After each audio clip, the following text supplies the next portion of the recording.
Assalamualaikum warahmatullahi wabarakatuh. Kami dari kelompok 5 ingin menjelaskan sedikit dari materi kami.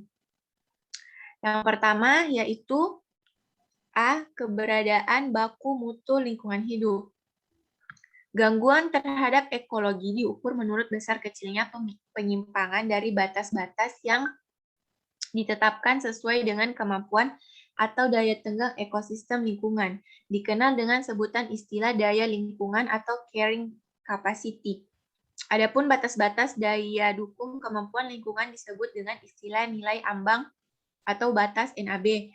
Nilai ambang batas merupakan batasan tertinggi dan rendah dari kandungan zat-zat makhluk hidup atau komponen-komponen lain yang diperbolehkan dalam setiap interaksi yang berkenaan dengan lingkungan. Atas konsep nilai ambang, batas tersebut selanjutnya melahirkan batas-batasan yang berupa baku mutu lingkungan. Baku mutu lingkungan hidup diartikan sebagai ukuran batas atau kadar makhluk hidup, zat, energi, atau komponen yang ada. Harus ada atau unsur pencemar yang ditenggang keberadaannya dalam suatu sumber daya tertentu sebagai unsur lingkungan hidup. Baku mutu lingkungan menurut Undang-Undang Republik Indonesia nomor 32 tahun 2009 tentang perlindungan dan pengelolaan lingkungan hidup adalah ukuran batas atau kadar makhluk hidup, zat, energi, atau komponen yang ada, harus ada, atau unsur pencemar yang ditenggang keberadaannya dalam suatu sumber daya tertentu sebagai unsur lingkungan hidup. Ganti slide. Fungsi baku mutu lingkungan adalah untuk mengatakan atau menilai bahwa lingkungan telah rusak atau tercemar dan untuk mengetahui telah terjadinya perusakan atau pencemaran lingkungan yang digunakan.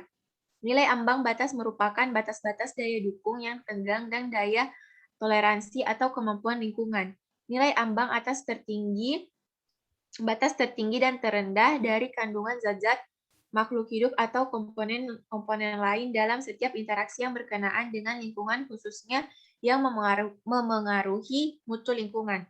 Dapat dikatakan, lingkungan tercemar apabila kondisi lingkungan telah melewati ambang batas yang ditetapkan berdasarkan mutu lingkungan. Telah menetapkan baku mutu air pada sumber air, baku mutu limbah cair, baku mutu udara ambien, baku mutu udara emisi, dan baku mutu air laut. Baku mutu lingkungan ini berfungsi untuk menentukan terjadinya pencemaran lingkungan hidup, sedangkan baku mutu lingkungan hidup meliputi baku mutu air, baku mutu air limbah, baku mutu air laut, baku mutu udara ambien, baku mutu emisi, baku mutu gangguan, dan baku mutu lain sesuai dengan perkembangan ilmu pengetahuan teknologi. Oke, untuk materi selanjutnya akan dijelaskan oleh Hajril Aswad Abdul. Untuk Hajril dipersilakan. Yang bagian B yaitu bentuk-bentuk baku mutu lingkungan hidup.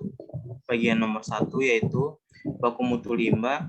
Untuk menentukan tolak ukur apakah limbah dari suatu industri atau pabrik dalam menyebabkan pencemaran atau tidak, maka digunakan dua sistem baku mutu limbah, yaitu yang pertama meneta akan suatu efluent standar, yaitu kadar maksimum limbah yang diperkenakan untuk dibuang ke media lingkungan seperti air, tanah, dan udara. Yang kedua, menetapkan ketentuan tentang pada dasar daya yang tertentu seperti sungai, danau, waduk, dan perairan pantai. Yang kedua, baku mutu air. Baku mutu air ditetapkan berdasarkan kegunaan air tersebut bagi kepentingan kesehatan, rumah tangga, perikanan, peternakan, pertanian, dan perindustrian.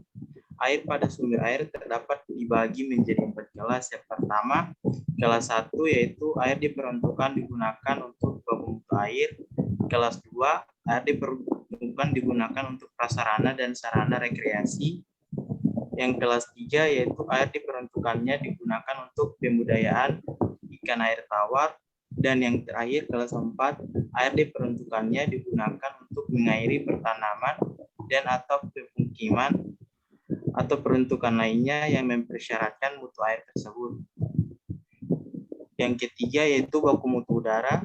Perlindungan udara ambien didasarkan pada baku mutu ambien, baku emisi, ambang batas emisi, gas buang, baku tingkat gangguan, ambang batas tingkat kebisingan, dan indeks standar pencemaran udara.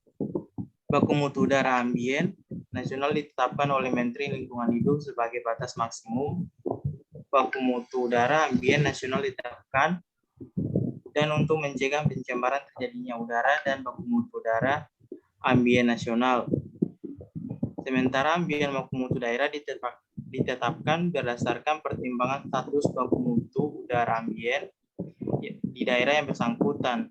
Yang keempat, baku mutu tingkat kebisingan. Baku mutu tingkat kebisingan adalah batas maksimal tingkat kebisingan yang diperbolehkan atau dibuang ke lingkungan dari usaha atau kegiatan sehingga tidak menimbulkan gangguan kesehatan manusia dan kenyamanan lingkungan hidup.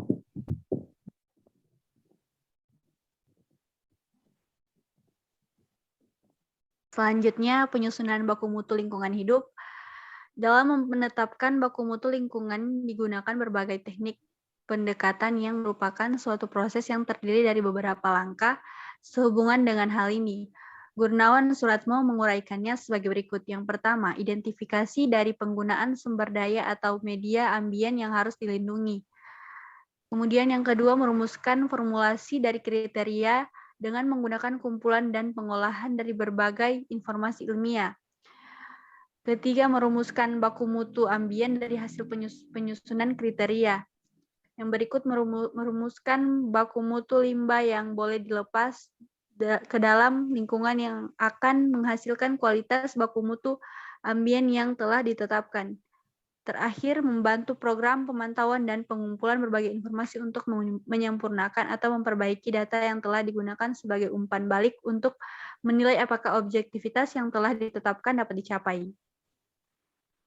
Kemudian, hubungan baku mutu lingkungan hidup dengan asas pencemar membayar atau polluter pays. Dengan adanya sistem pembakuan atau standarisasi pada lingkungan, dengan mudah dapat diketahui kondisi-kondisi apa yang terjadi pada ekosistem, baik secara teknis maupun gejala-gejala atau fakta-fakta yang dialami oleh lingkungan. Hal ini dapat diketahui berdasarkan garis atau dasar lingkungan berupa kemampuan, kondisi, karakteristik, dan segala corak lingkungan yang diketahui sebelumnya. Demikian pula dengan limbah-limbah industri, dapat dengan mudah diketahui kadar pencernaannya melalui sistem-sistem peralatan yang bisa menghitung jumlah dan kadar pencemaran limbah pabrik.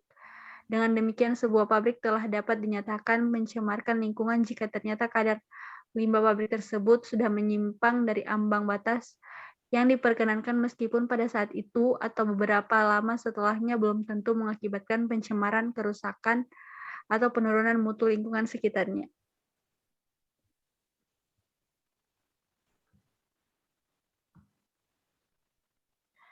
Oke, sekian dari kelompok kami.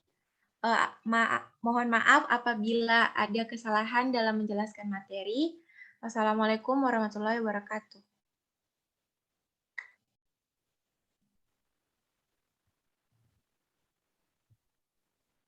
Sudah.